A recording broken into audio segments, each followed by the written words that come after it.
En enero de 2015, audios publicados en YouTube revelaron una conversación de altos ejecutivos de la empresa española OHL acerca de una asesoría por parte del entonces funcionario mexicano Emilio Lozoya Austin para ser favorecidos en licitaciones de la paraestatal.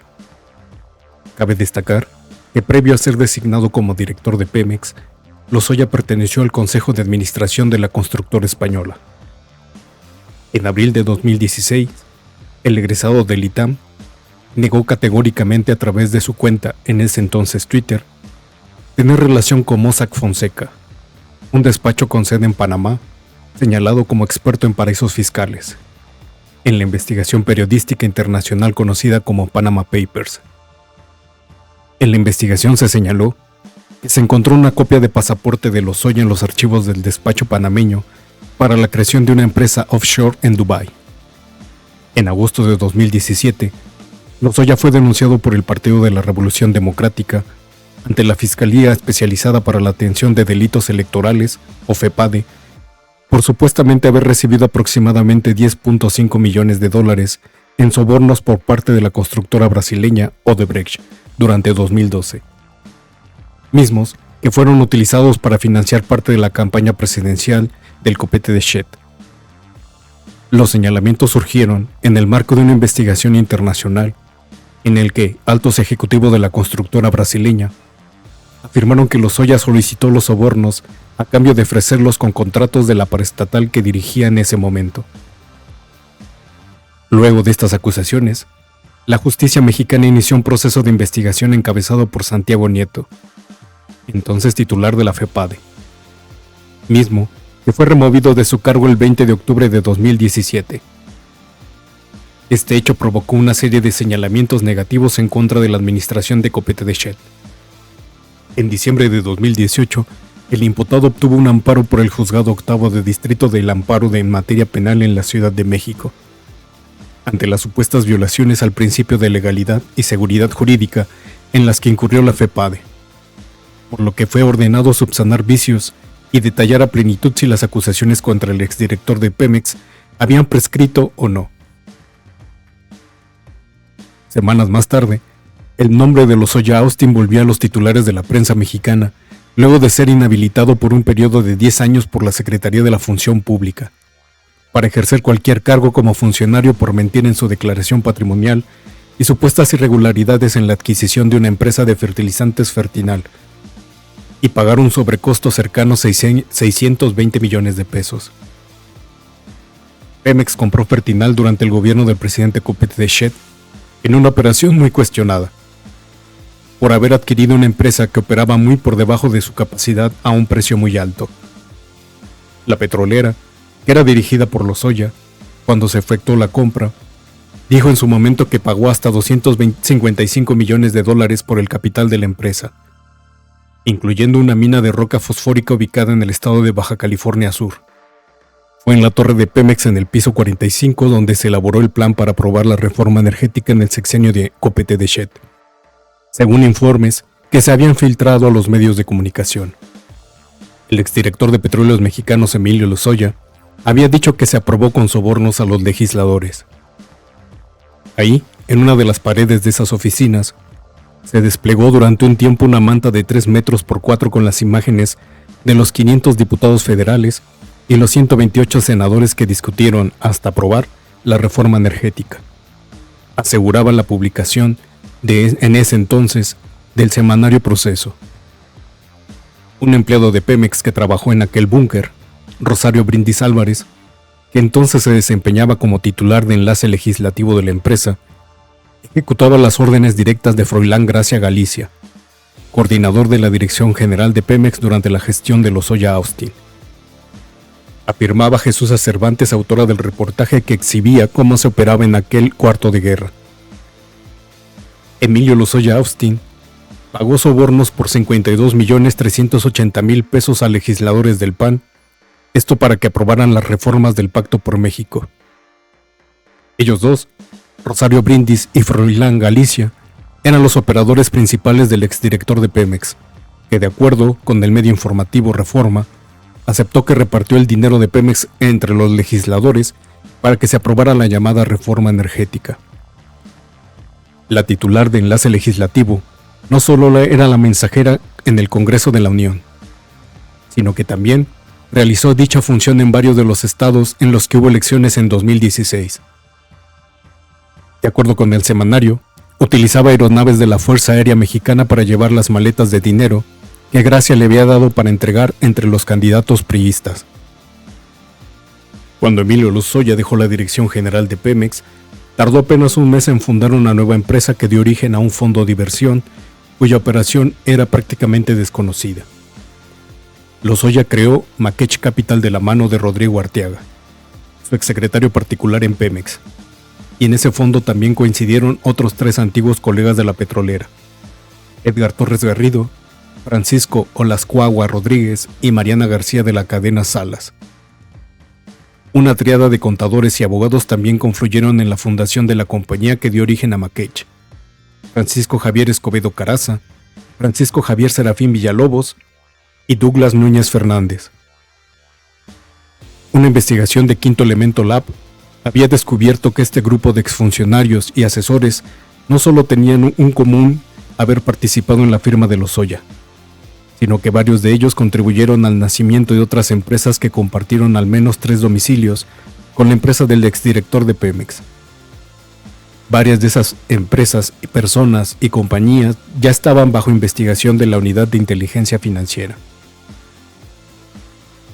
Lozoya creó el 17 de marzo de 2016 la empresa Grupo Interamericano de Financiamiento para el Desarrollo, y a través de esa compañía registró la marca Makech Capital el 7 de diciembre de ese mismo año.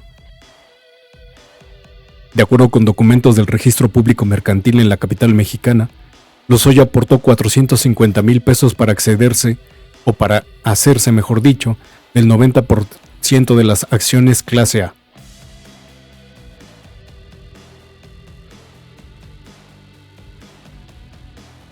De acuerdo con documentos del Registro Público Mercantil en la capital mexicana, Lozoya aportó 450,000 pesos para hacerse del 90% de las 1,000 acciones clase A, y con ello se convirtió en el dueño mayoritario. Arteaga quedó como el accionista minoritario de la firma. Para registrar al Grupo Interamericano, ambos dieron como domicilio al departamento 4 de un desgastado edificio en Asistencia Pública 648, una calle poblada de fondas y tiendas de abarrotes, muy cerca del Aeropuerto Internacional de la Ciudad de México. A los residentes les sorprendió escuchar que ahí se alojaba la sede de la empresa de inversión propiedad del exdirector de Pemex, pues ellos viven en departamento cuyas rentas no superan los 5,000 pesos al mes. El modesto edificio de asistencia pública contrasta con las 2 sedes comerciales que durante los últimos años reportó Makech Capital hasta antes de esfumarse misteriosamente en enero de 2019. Las direcciones mercantiles que tuvo el fondo estuvieron en Lomas de Chapultepec, una exclusiva zona de oficinas corporativas, restaurantes de autor y sedes diplomáticas. La primera de sus oficinas estuvo en una torre en Prado Sur 274, según informaba el perfil de Makech Capital en LinkedIn y las tarjetas de presentación de Lozoya. Aunque luego el fondo se mudó a unas cuantas calles, a un edificio corporativo en Volcán 150. En mayo de 2019, la Fiscalía General de la República obtuvo órdenes de aprehensión en contra del extitular de Pemex. Luego de que el anterior gobierno el caso se mantuvo sin avances. A Lozoya se le imputaban los delitos de cohecho, asociación delictuosa y operaciones con recursos de procedencia ilícita. De acuerdo con medios nacionales en ese entonces, Lozoya ya había abandonado el país y se encontraba en España. Fue hasta el 12 de febrero de ese año, de 2019, que Lozoya fue arrestado a bordo de un taxi cuando regresaba a la mansión que utilizó para esconderse en una zona residencial habitada por multimillonarios, llamada La Zagaleta. Al momento de su detención, Lozoya presentó una licencia de conducir falsa de la Ciudad de México. En la licencia aparecía con el nombre de Jonathan Solís Fuentes. Sin embargo, de acuerdo con un recuento hecho por el diario español El País, los agentes de la Brigada de Localización de Fugitivos conocían la apariencia del extitular de Pemex, tras la ficha roja internacional que había sido girada por la Interpol desde mayo de 2019. En su reporte, El País sostuvo que la mansión que Lozoya habitó durante varias semanas en el complejo residencial de lujo es propiedad de un empresario ruso. El diario español agregó que el exdirector de Pemex residió en la mansión con otra persona de nacionalidad rusa. Tras combatir durante meses su extradición a México, Lozoya finalmente aceptó volver al país y ofreció colaborar con los fiscales en las pesquisas por los casos de corrupción de los que se le acusa. Hoy, 20 de febrero de 2024, un tribunal federal le concedió la medida de prevención domiciliaria, por lo que podrá seguir su proceso fuera de prisión. El día de hoy, el juez de amparo Juan Pedro Contreras Navarro lo deja en libertad procesal para que así continúe su juicio, porque considera que no existe riesgo de que se sustraiga de la acción de la justicia, haciendo caso omiso de que dicho individuo fue aprehendido en España después de haberse dado a la fuga, cuestionó la Fiscalía General de la República en un comunicado. La Fiscalía dijo, en ese mismo texto, que quería dejar muy claro que Emilio N. no ha ganado ningún juicio al que el Ministerio Público de la Federación lo ha sometido, y solo ha obtenido de jueces y magistrados de la Federación privilegios procesales totalmente injustos y desproporcionados. Las resoluciones, añadió la Fiscalía, han sido dictadas en forma parcial e ilegal por el juez de control Gerardo Genaro Alarcón López y por los magistrados de los tribunales de apelación Alberto Torres Villanueva y Juan Pedro Contreras Navarro. Las autoridades también denunciaron que, entre estas decisiones, se excluyeron pruebas de la Fiscalía que ilícitamente fueron obtenidas en Brasil y en Suiza, mediante tratados internacionales válidos que México ha suscrito, violando así lo establecido en dichos convenios que tienen respaldo constitucional. Al hoy acusado, el juez Gerardo Genaro Alarcón López lo benefició injustamente, excluyéndolo de su responsabilidad del pago por la reparación del daño en el caso de agronitrogenados, alegando que dicho pago ya lo había hecho Alonso Ancira, lo cual nada tiene que ver con la responsabilidad directa de Emilio N. Está señalado en el artículo 30 del Código Penal Federal, añadió. Por último, se refirió a la inminente liberación de Lozoya.